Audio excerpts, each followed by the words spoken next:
Welfare party എന്ന പ്രസ്ഥാനം കേരളത്തിൽ രൂപീകൃതമായിട്ട് ഒരു പതിറ്റാണ്ട് പിന്നിടുന്നതേയുള്ളൂ. പക്ഷേ ഈ ചുരുങ്ങിയ കാലത്തിനുള്ളിൽ കേരള രാഷ്ട്രീയത്തെ പിടിച്ചുകുലുക്കിയ മിക്ക ജനകീയ സമരങ്ങളിലും ഇടപെടലുകളിലും വെൽഫെയർ പാർട്ടിയുടെ പേര് കൃത്യമായി അടയാളപ്പെടുത്തിയിരുന്നു. അംഗബലം കൊണ്ട് മുഖ്യധാര രാഷ്ട്രീയ പാർട്ടികൾക്കൊപ്പം എത്തിയില്ലെങ്കിലും പ്രവർത്തനം കൊണ്ട് പലപ്പോഴും മുഖ്യധാര പാർട്ടികളുടെ കണ്ണു തള്ളിക്കാൻ വെൽഫെയർ പാർട്ടിക്ക് സാധിച്ചിട്ടുണ്ട്. ഇത് ഒരു യാഥാർത്ഥ്യമാണ്.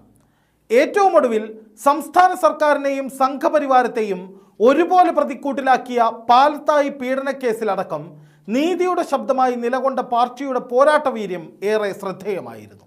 ഇതോടൊപ്പമാണ് തദ്ദേശ തെരഞ്ഞെടുപ്പിനോടനുബന്ധിച്ച് മാധ്യമങ്ങൾ നിരന്തരമായി നടത്തുന്ന ചർച്ചകളും കടന്നു വരുന്നത്. വെൽഫെയർ പാർട്ടി ആരുടെ കൂടെയാണ്, ആർക്കാണ് പിന്തുണ തുടങ്ങിയ ചോദ്യങ്ങളൊക്കെ ഉയർന്നു വരുന്നതും ഈ ഘട്ടത്തിലാണ്. വെൽഫെയർ പാർട്ടി തൊട്ടുകൂടാൻ പറ്റാത്ത പാർട്ടിയാണ്, വർഗീയവാദികളാണ് തുടങ്ങിയ ആരോപണങ്ങളാണ് CPIM തുടക്കം മുതലേ ഉന്നയിക്കുന്നത്. എളമരം കരീമും AK ബാലനുമൊക്കെ വെൽഫെയർ പാർട്ടിക്കെതിരായ കടന്നാക്രമണങ്ങളിൽ മുൻപന്തിയിലാണ്.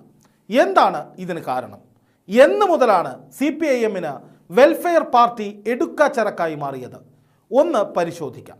2015 അതായത് വെൽഫെയർ പാർട്ടി രൂപീകൃതമായി അധികം കഴിയാത്ത കാലത്ത് CPIMുമായി ചേർന്ന് തദ്ദേശ തെരഞ്ഞെടുപ്പുകളിൽ മത്സരിച്ചിരുന്നു.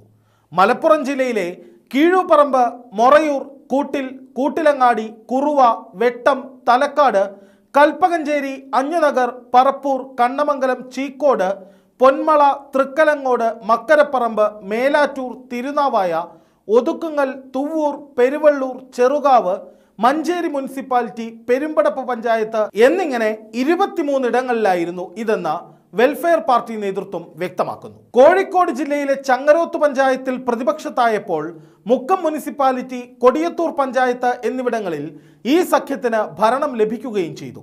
വേളം പഞ്ചായത്ത്, വാണിമേൽ പഞ്ചായത്ത്, മരുതോങ്കര, നടുവണ്ണൂർ, തുറയൂർ പഞ്ചായത്തുകൾ, കൊടുവള്ളി മുനിസിപ്പാലിറ്റി, പുതുപ്പാടി പഞ്ചായത്ത്, പെരുവയൽ, ചാത്തമംഗലം, കോടഞ്ചേരി, കാരഞ്ചേരി പഞ്ചായത്തുകളിലും ഒരുമിച്ചാണ് മത്സരിച്ചതെന്ന് തെളിവുകൾ വ്യക്തമാക്കുന്നുണ്ട്. ആലപ്പുഴയിലെ അരൂക്കുറ്റി, പാണാവള്ളി പഞ്ചായത്തുകളിൽ ധാരണപ്രകാരം 2 ഇടങ്ങളിലും ഓരോ മെമ്പർമാർ വീതം വെൽഫെയർ പാർട്ടി വിജയിക്കുകയും ചെയ്തിരുന്നു. LDFുമായി പഞ്ചായത്ത് ഭരണം പങ്കിടുകയുമാണ്. തൃശൂർ ജില്ലയിലെ മതിലകം ബ്ലോക്ക്, കൂട്ടിലങ്ങാടി പഞ്ചായത്ത് എന്നിവിടങ്ങളിലും LDF ഭരിക്കുന്നത് വെൽഫെയർ പാർട്ടിയുടെ പിന്തുണയോടുകൂടിയാണ്. കൂടാതെ പാലക്കാട് കോർപ്പറേഷനിൽ ധാരണപ്രകാരം 1 സീറ്റ് വെൽഫെയർ പാർട്ടി മത്സരിച്ച് വിജയിച്ചു. പിരായിരി പഞ്ചായത്തിൽ LDFുമായി ധാരണയിൽ മുന്നോട്ട് പോയി, 1 മെമ്പർ അവിടെയും വിജയിച്ചു. ആലത്തൂർ പഞ്ചായത്തിൽ ഇപ്രകാരം 1 വെൽഫെയർ പാർട്ടി മെമ്പറെയും വിജയിപ്പിച്ചു. പട്ടാമ്പി മുനിസിപ്പാലിറ്റി ഉൾപ്പെടെ പാലക്കാട് ജില്ലയിൽ വ്യാപകമായി ധാരണ ഉണ്ടാക്കിയെന്നും വെൽഫെയർ പാർട്ടി നേതൃത്വം വ്യക്തമാക്കുന്നുണ്ട്. ഇക്കാണുന്നതൊക്കെ നേതൃത്വം അറിയാതെ പ്രാദേശികമായി നടന്ന നീക്കുപോക്കുകളാണ് എന്ന് വിശ്വസിക്കാൻ ഒരു കാരണവശാലും സാധിക്കില്ല. ഇടതുപക്ഷത്തിന്റെ കൂടെ ഭരണം പങ്കിടുന്ന വെൽഫെയർ പാർട്ടിയുമായി UDF ചർച്ചയ്ക്ക് വന്നപ്പോഴാണ് ഇവരെ വർഗീയവാദികളാക്കുന്ന അസാധാരണ സ്ഥിതിവിശേഷത്തിന് CPIM നേതൃത്വം കൊടുക്കുന്നത്. കൃത്യമായി പറഞ്ഞാൽ കഴിഞ്ഞ ലോക്സഭാ ഇലക്ഷനോടുകൂടിയാണ് ഇത്തരത്തിൽ ഒരഭിപ്രായം വെൽഫെയർ പാർട്ടിയെക്കുറിച്ച് CPIM ഉയർത്തിക്കൊണ്ടുവരുന്നത്.